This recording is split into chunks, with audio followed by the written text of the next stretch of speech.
DBC নিউজের নিয়মিত আয়োজন সংবাদ সম্প্রসারণে সবাইকে স্বাগত জানাচ্ছি আমি রঞ্জন শুভ্র। দিনের বাছাই করা সংবাদ এবং এর পর্যালোচনা নিয়ে সংবাদ সম্প্রসারণে আজকে আমাদের অতিথি হিসেবে অনলাইনে যুক্ত আছেন ইকোনমিক টাইমসের সম্পাদক শওকত মাহমুদ, আর উপস্থিত আছেন দৈনিক যুগান্তরের সিনিয়র সহকারী সম্পাদক মাহবুব কামাল। দুজনকেই স্বাগত। তো আমি শুরুর যেই প্রসঙ্গ সেটি দিয়েই শুরু করতে চাই। আবারও সীমান্তে হত্যা আমরা দেখলাম, এবার একজন কিশোর। সীমান্তে হত্যা বন্ধে ভারতের সাথে বা বাংলাদেশ আসলে কি করতে পারে সেটি একদম মোটা দাগে প্রশ্ন। যদি আরেকটু নির্দিষ্ট করি প্রশ্ন, যেটি হচ্ছে যে ভারতের সাথে আমরা জানি যে সম্পর্কের এক ধরনের টানাপোড়েন চলছে। এই অবস্থায় আসলে কোন ধরনের পদক্ষেপ বাংলাদেশের জন্য ভালো হবে বা এই সরকার আসলে কি ধরনের পদক্ষেপ নিতে পারে বলে আপনারা মনে করেন? মাহবুব কামাল, আপনাকে দিয়ে শুরু করতে চাই। না, সীমান্ত ক্রাইসিস যেটা এর তো একটা লং স্টোরি আছে। হ্যাঁ, এটা এটা নতুন কিছু না। ধরেন যে সেই ফেলানি থেকে শুরু করে সাম্প্রতিক কালের স্বর্ণা দাস ইত্যাদি। তো এটা এমন না যে বর্তমান টানাপোড়েন চলছে ইন্ডিয়ার সাথে এই কারণে এটা এটা পরে আসতেছি আমি। গত 15 বছর যে আওয়ামী লীগ সরকারের সাথে ভারতের ভালো সম্পর্ক ছিল, তখনও কিন্তু সীমান্ত হত্যা অনেক হয়েছে। এবং মানবাধিকার সংস্থাগুলোর মতে 2023 সাল পর্যন্ত 9 বছরে 245 জন বাংলাদেশি নিহত হয়েছে। আপনি খেয়াল করেন, 23 পর্যন্ত 9 বছরে 245 জন বাংলাদেশি নিহত হয়েছে। এবং এবছরের প্রথম হত্যার শিকার হয়েছিল একজন টিবি সদস্য এবছরের প্রথম দিকে, সেটা বিএসএফ এর হাতে। ফলে এটা এটা যে এখনকার টানাপোড়েনের কারণে এটা হচ্ছে তা না, কিন্তু আমরা এখন দেখব যে আসলে নতুন করে ইন্ডিয়া বাংলাদেশকে ইরিটেট করতে চাচ্ছে কিনা, বাংলাদেশকে উত্তপ্ত করতে চাচ্ছে কিনা, মানে যেটাকে বলে যে পায়ে পা খোঁচে ঝগড়া করা, সেরকম করছে কিনা, নাকি আসলেই মানে সমস্যাটা আমাদের দিক থেকে তৈরি হয়েছে, এইটা আসলে দেখার ব্যাপার। তো এখন কথাটা হচ্ছে যে মানে ওরা অভিযোগ কি করে? ওরা অভিযোগ করে যে চোরাচালানি, চোরা কারবারিরা আপনার সীমান্ত ক্রস করে প্রবেশের চেষ্টা করে, তারপরে গুলি করে, এই তো তারা অভিযোগ করে। তাইলে এই অভিযোগ থেকে যদি আমরা মুক্ত হইতে চাই, তাহলে তো আমাদের বিজিবির অনেক কিছু করণীয় আছে। বিজিবি ধরেন, বিজেপি, পুলিশ, স্থানীয় জনপ্রতিনিধি, এরা যারা চোরাচালান করে তাদের একটা লিস্ট করতে পারে এবং তাদের একটা লিস্ট করে মানে তাদেরকে আইনের আওতায় আনতে পারে, অথবা তাদেরকে সীমান্তে যেতে রেস্ট্রিক্ট করতে পারে। তো এইটা যদি করে এবং এইটা করার পরও যদি ভারতের পক্ষ থেকে, বিএসএফ এর পক্ষ থেকে গুলি হয় আমাদের দিকে, তখন বুঝতে হবে যে ইট ইজ অ্যান ইরিটেশন, এটা একটা উত্তপ্ত করার ব্যাপার আছে। কি বলে যে ধরেন এই যে 16 জন যে আটক হলো বিএসএফ এর হাতে, একজন তো কিশোর মারা গেল, 16 জন আটক। 16 জনকে তো তোর বাংলাদেশ সীমান্ত থেকে আটক করা হয়নি, আটক করা হয়েছে তো ভারতের সীমান্ত, মাহবুব কামাল, ভারতের ভূমি থেকে, তাই না? মাহবুব কামাল, একটু থামিয়ে যদি আপনার কাছে জানতে চাই কিভাবে। জি, একটু থামিয়ে যদি জানতে চাই যে এই যে সীমান্তে চোরাচালানের কথা যেটি ভারত বারবারই অভিযোগ করে আসে, এটি সারা পৃথিবীর যত সীমান্ত আছে সেখানে কম বেশি হয় বলেই আমরা জানি। সেই ক্ষেত্রে কূটনৈতিক প্রচেষ্টার আসলে কোনো ধরনের সুযোগ রয়েছে কিনা, বা কূটনৈতিক কোনো পদক্ষেপের, কূটনৈতিক কোনো আলোচনা যেটি আসলে নিজেদের মধ্যে আলোচনা করে এটি আসলে কমানো যায় কিনা, বন্ধ করা যায় কিনা? না, আমি তো বারবারই বলতেছি, দেখেন কূটনৈতিক সমস্যা কি, যখনই একটা বর্ডার কিলিং হয় তখনই দেখা যায় যে আগে যেটা হয়েছে ফ্ল্যাগ মিটিং হয়, বিএসএফ এবং বিজিবির মধ্যে একটা ফ্ল্যাগ মিটিং হয়, বাট এইটা ইট ends up to nowhere। এটার কোনো সলিউশন হয় না, পরে আরেকটা কিলিং হয়, আবার ফ্ল্যাগ মিটিং হয় ইত্যাদি। ফলে এইটা একটা এন্ডলেস ট্রেইলের মতো দাঁড়ায় গেছে। তো এখন আপনি যেটা বললেন, আমি বারবারই বলতেছি যে ভারত তো একটা স্ট্রঙ্গার কান্ট্রি, এই বাস্তবতা তো আমাদের মানে মানতে হবে।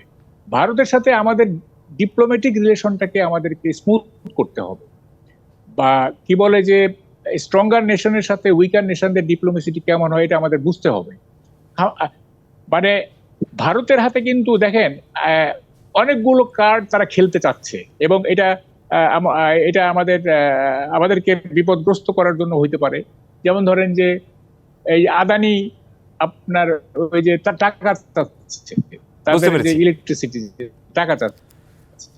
বুঝতে পেরেছি তারপর মহকুম, আমি বুঝতে পেরেছি আপনার কথা। নিশ্চয়ই নিশ্চয়ই আপনার কাছে আমি আবারও ফিরবো, আরো নিশ্চয়ই এক্সপোর্ট করে অনেক কথাই। সেগুলো তারা বন্ধ করে দিতে পারে কিনা।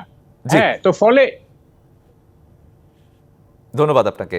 শুনবো নিশ্চয়ই আপনার কাছ থেকে। শওকত মাহমুদ, আপনি কি বলবেন যে এই অবস্থায় যে পরিস্থিতি, এই পরিস্থিতিতে বাংলাদেশের আসলে কূটনৈতিক প্রচেষ্টাটা আসলে কি হওয়া উচিত, বা কোন পথে বা কোন পদক্ষেপে আসলে এই সীমান্ত হত্যা বন্ধে আরো বেশি কার্যকর ব্যবস্থা নেওয়া যায়? দেখুন, বাংলাদেশ ভারত সীমান্ত বিশ্বের মধ্যে অন্যতম একটি হট বর্ডার, মানে গরম সীমান্ত হিসেবে পরিচিত, যেখানে ভারত একতরফাভাবে বাংলাদেশের নাগরিকদের হত্যা করে যায়। এসব নিয়ে অতীতে বহু মিটিং হয়েছে, প্রধানমন্ত্রী বা সরকার প্রধান পর্যায়ে হয়েছে, বিএসএফ বিজিবি পর্যায়ে হয়েছে, এবং ভারতকে বলা হয়েছে যে তারা যেন মারণাস্ত্র ব্যবহার না করে বাংলাদেশে এই সীমান্তে মানুষদের করে।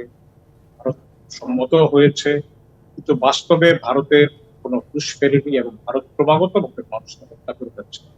এবং যাদেরকে হত্যা করছে দেখবে, এরা যদি চোরাচালানের অভিযোগে অভিযুক্ত হতো তাহলে তাদের গ্রেপ্তার করছে না কেন, বা তাদেরকে প্রাণে মেরে ফেলছে কেন, এই প্রশ্নটা তো উঠা স্বাভাবিক। একই সঙ্গে আমরা শুধু দেখি যে চোরাচালানের তো দুটো পক্ষ থাকে, একটা বাংলাদেশ পক্ষের কিছু লোক থাকতে পারে অথবা ভারতের পক্ষের কিছু লোক, কিন্তু শুধু বাংলাদেশের লোকই মারা যাবে, ভারতের চোরাচালানিরা কেন মারা যায় না? এবং আমাদের বিজিবি বা কি করে, কারণ আমাদের এই নতুন সরকারের উপদেষ্টা, প্রথম উপদেষ্টা যেটা স্বরাষ্ট্র মন্ত্রণালয় ছিলেন ব্রিগেড সাখাওয়াত, তিনি বলেছিলেন যে বিজিবি এখন থেকে আর ভারতের সীমান্তে পিঠ দিয়ে দাঁড়াবে না, মুখোমুখি দাঁড়াবে।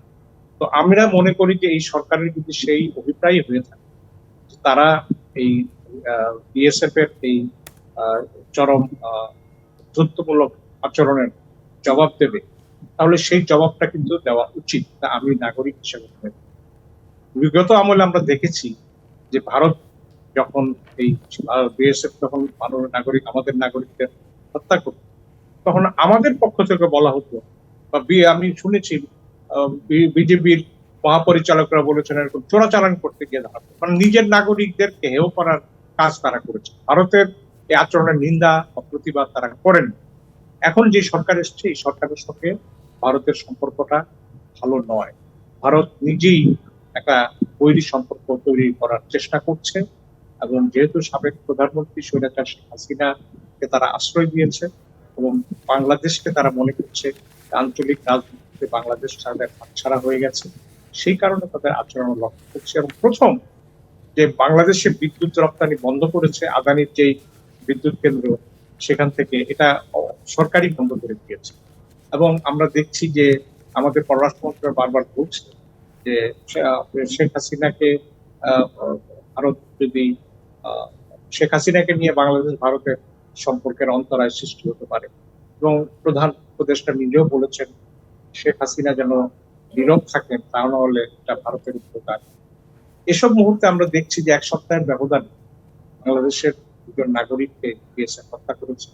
এটা যদি আমরা নিছক আগের হত্যাকাণ্ডগুলোর ধারাবাহিকতা মনে করি, আমি মনে করি যে এটা ঠিক নয়।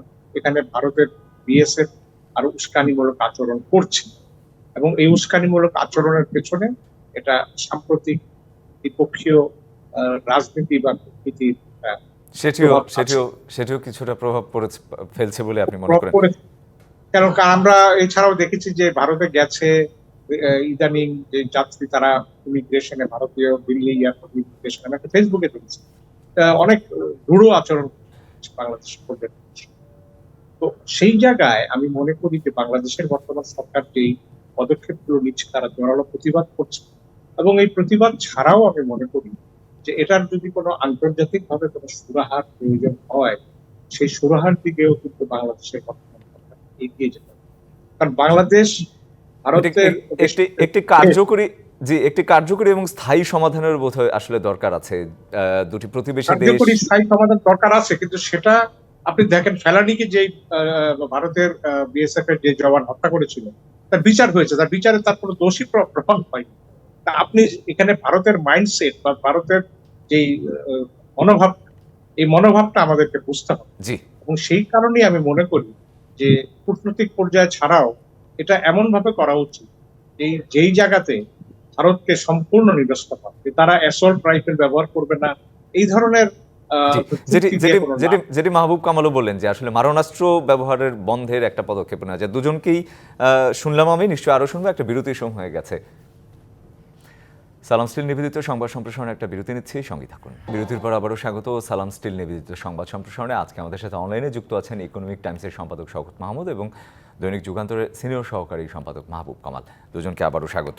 এবারে আমি যে প্রসঙ্গে কথা বলতে চাই যে মার্কিন যে গোয়েন্দা সংস্থা FBI সহায়তা চেয়েছে দুদক আমাদের যে পাচার হয়ে গেছে যেসব টাকা সেগুলো ফেরাতে এবং সেই অর্থ ফেরাতে FBI এর আসলে সহযোগিতা চাই। এবং আমার প্রশ্ন হচ্ছে মাহবুব কামাল, আপনাকে দিয়ে এবারও শুরু করতে চাই, কিভাবে সহযোগিতা করতে পারে FBI? এবং আমরা জানি যে FBI মার্কিন সংস্থা, হয়তোবা যুক্তরাষ্ট্রে যেসব টাকা গেছে সেগুলো ফেরাতে সংস্থাটি সহায়তা করতে পারে। অন্য দেশগুলোর ক্ষেত্রে কি হবে, যেসব আরো যেসব দেশে আমাদের টাকা পাচার হয়েছে? হ্যাঁ, এটা মৌলিক প্রশ্ন। না, প্রথম কথা হলো যে আমরা যদি পাচারকৃত টাকা ফেরত আনতে পারি এবং আমাদের এভিডেন্সের প্রভাব বাড়াতে পারি, তাহলে আমাদের অর্থনৈতিক যে সংকট চলছে এটা অনেকটা কাভার হয়ে যাবে। এটা একটা গেল। কিন্তু প্রশ্ন হচ্ছে যে পাচারকৃত টাকা কি আমরা ফেরত আনতে পারবো? দেখেন, বাংলাদেশ ব্যাংকের যে টাকা যে চুরি হয়ে গেল সেটা কিন্তু আমরা ট্রেস করতে পারছি, ফিলিপিন্সে ইত্যাদি। এটা ট্রেস করতে পারছি, কি সেই টাকা কিন্তু আমরা এখন ফেরত আনতে পারি নাই। তাইলে এই একটা মানে ট্রেস টাকা, সেইটা আমরা ফেরত আনতে পারলাম না এতদিন পর্যন্ত। তাইলে এই যে মানে কি বলে যে অলিগার্কদের যে টাকা বাইরে বিদেশে আছে সেটা কিভাবে আমরা ফেরত আনবো, আমি ঠিক বুঝতে পারতেছি না।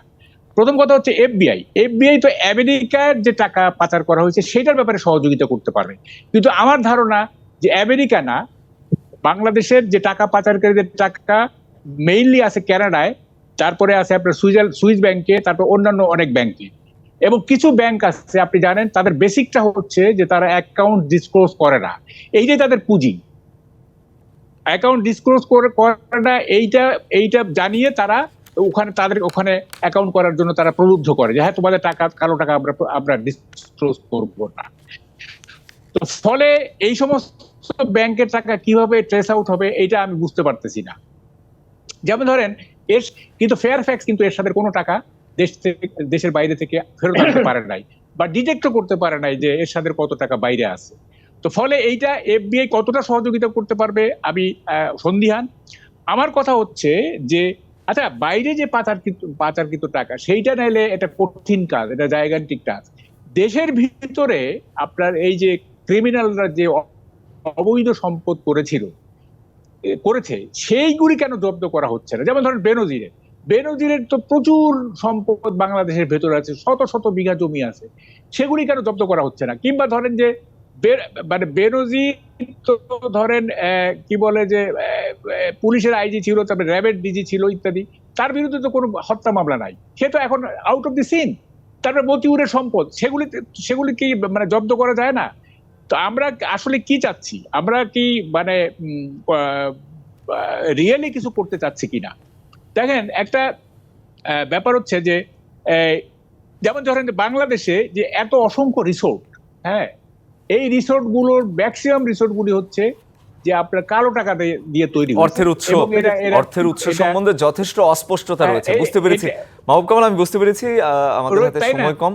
জি, আমি একটু এখন এই জিনিসগুলো আপনি বিদেশের পাচারকৃত টাকা ফেরত আনেন, কিন্তু আপনার দেশের ভেতরে যে অবৈধ সম্পদের পাহাড় আছে সেগুলি জব্দ করলে সেগুলোর দিকে মনোযোগ দেওয়া দরকার। সুইস ব্যাংকের টাকা কিন্তু আপনি আনতে পারবেন না, সুইস ব্যাংকের টাকা আনতে পারবেন না, এটা আমি জানি, এটা আনতে পারবেন না। তারপরে মালয়েশিয়ার কিছু ব্যাংক আছে, তারপর কানাডার কিছু ব্যাংক আছে, এগুলি তার অ্যাকাউন্টে ডিসক্লোজ করবে না। FBI যত চেষ্টা করুন, হ্যাঁ, FBI যেটা পারবে, আমেরিকায় যে সমস্ত টাকা পাচার হয়েছে সেগুলি সেগুলোর ক্ষেত্রে পারবে। সুতরাং হ্যাঁ, এইটা একটা জায়গান্তিক টাস্ক।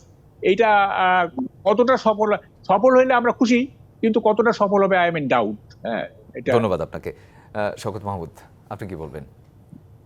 দেখুন, আন্তর্জাতিকভাবে যে টাকা পাচার, এই টাকা পাচারের রুট এবং কারা করছে, কোথায় রাখা হচ্ছে, এসব বিষয়ে কিন্তু মার্কিন গোয়েন্দা সংস্থা FBI এবং মার্কিন ট্রেজারি ডিপার্টমেন্ট তারা কিন্তু সবসময় মনিটর করে।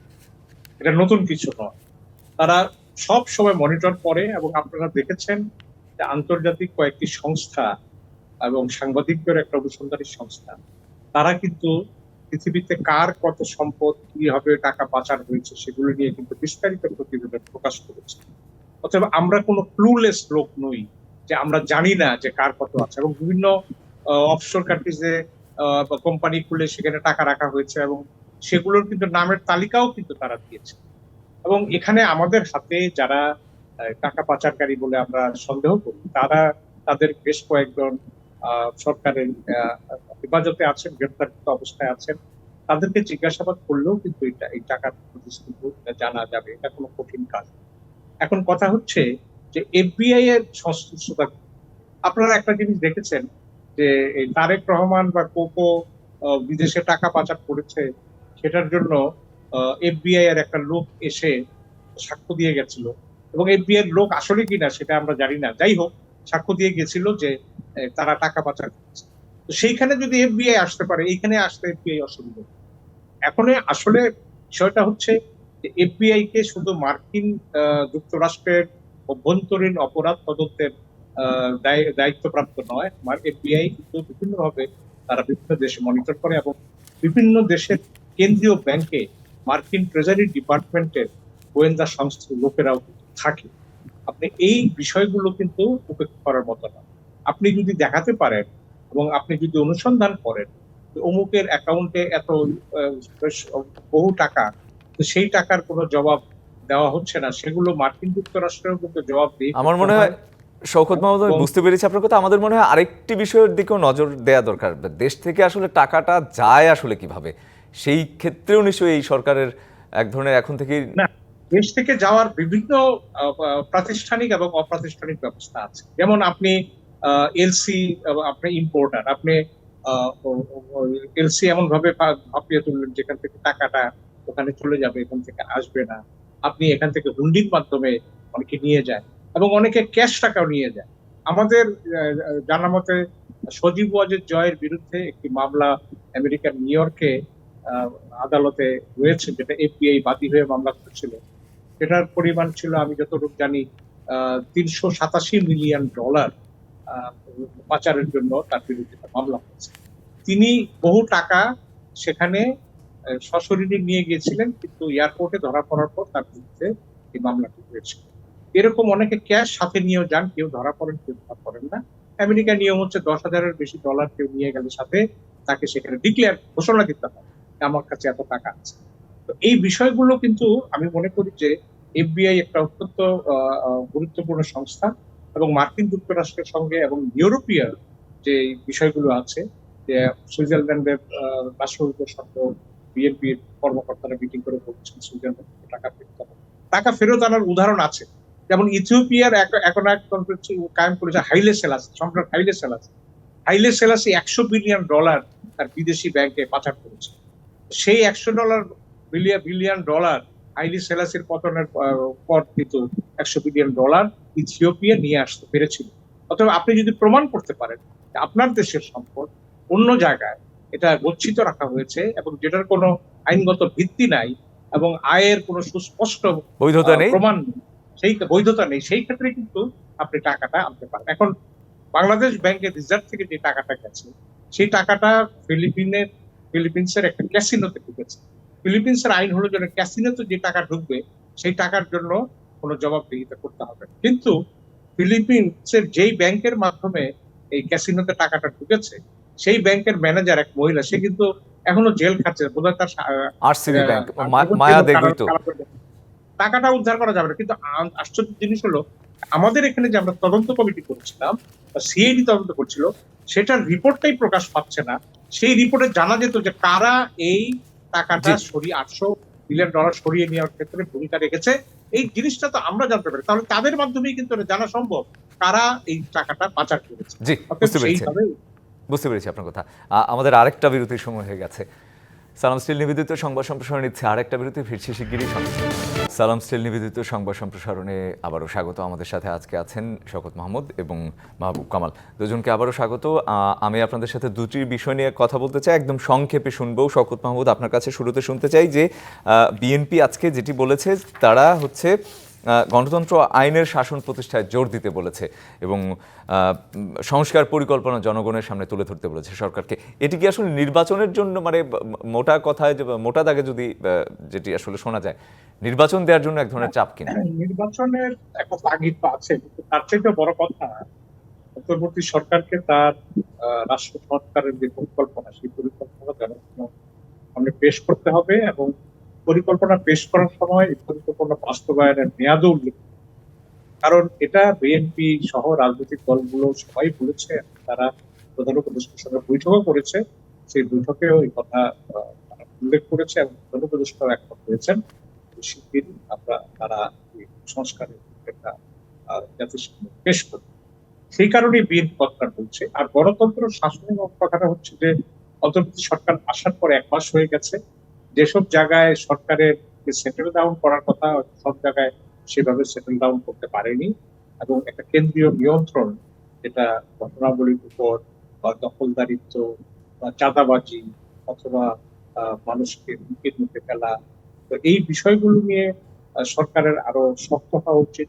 তো সংস্কারের পরিকল্পনা তো এটা টপ প্রায়োরিটি, কারণ ছাত্র জনতার এক দফা দাবি ছিল যে শেখ হাসিনার পতন এবং ফ্যাসিবাদ মুক্ত রাষ্ট্র গঠন।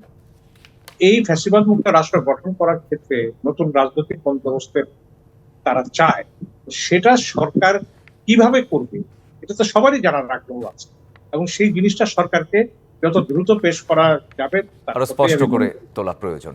জি, ধন্যবাদ মাহবুব কামাল।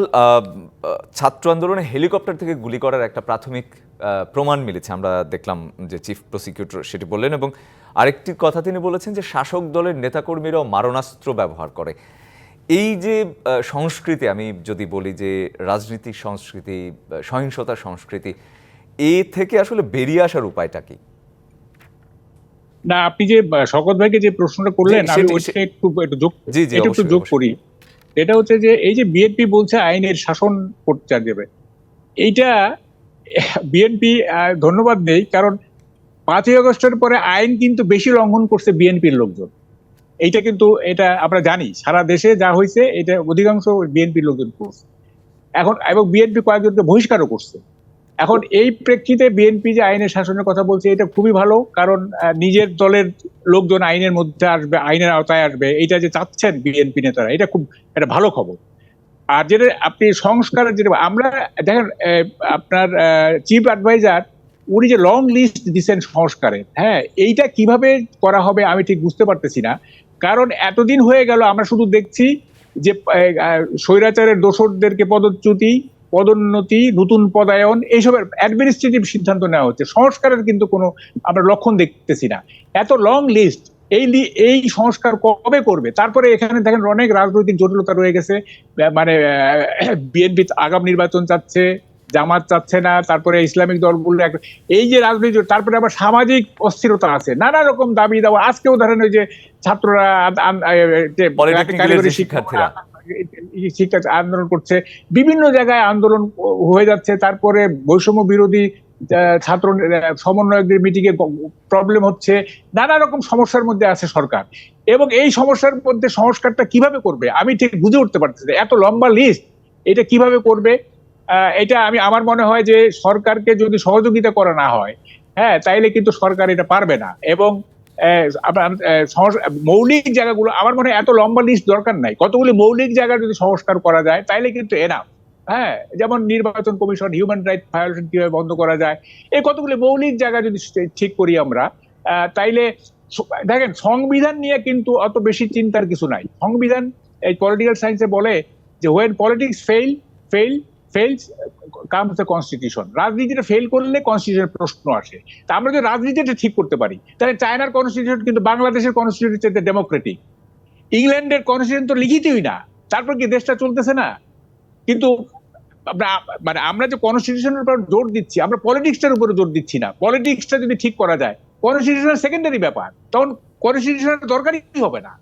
তো ফলে আমরা জিনিসগুলি বুঝি কিনা যে আমাদের যে এখানে রাজনৈতিক একটা মানে ঐক্য দরকার, আমাদের একটা সহাবস্থান দরকার, আমাদের একটা পিসফুল কোএক্সিস্টেন্স দরকার। হ্যাঁ, এইগুলি হচ্ছে আসল। এখানে আমরা সংবিধান দিয়ে কি করব? সংবিধান লেখা থাকলো কিন্তু কেউ মানলো না, তাতে হইলোটা কি? তাতে তো কিছু লাভ হবে না। তো ফলে এই যে political reconciliation, political adjustment, political coexistence, এই জিনিসগুলি কিভাবে করা যায়, এইটা আমি মনে করি এখনকার সবচেয়ে বড় সমস্যা। এবং এগুলি করতে পারলে সংস্কারগুলিও আপনার সংস্কারের কাজগুলো এগিয়ে যাবে। এবং কি বলে, শুধু মুখে বললে তো হবে না, জিনিসগুলি তো খুব টাফ।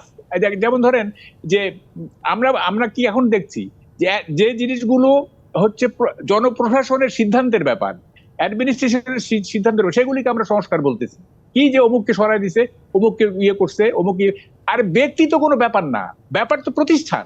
আপনাকে তো প্রতিষ্ঠানটা ঠিক করতে হবে। প্রতিষ্ঠান ঠিক থাকলে ওখানে যে ব্যক্তি যাক না কেন সে ভালো আচরণ করতে বাধ্য, প্রতিষ্ঠান যদি ঠিক থাকে। আর প্রতিষ্ঠান যদি ঠিক না থাকে ওখানে ভালো লোকও খারাপ হয়ে যাবে। সো ফলে আমরা ইনস্টিটিউশনাল রিফর্ম গুলি করতেছি না, আমরা করতেছি কি সরাই দিচ্ছি, পদোন্নতি দিচ্ছি, নতুন নিয়োগ দিচ্ছি, অমুক দিচ্ছি, তমুক দিচ্ছি। হ্যাঁ ঠিক আছে, মানে গত রেজিমের যারা দোষর তাদের তো অনেক ত্রুটি আছে, তাদেরকে সরাই দেন, অসুবিধা নাই।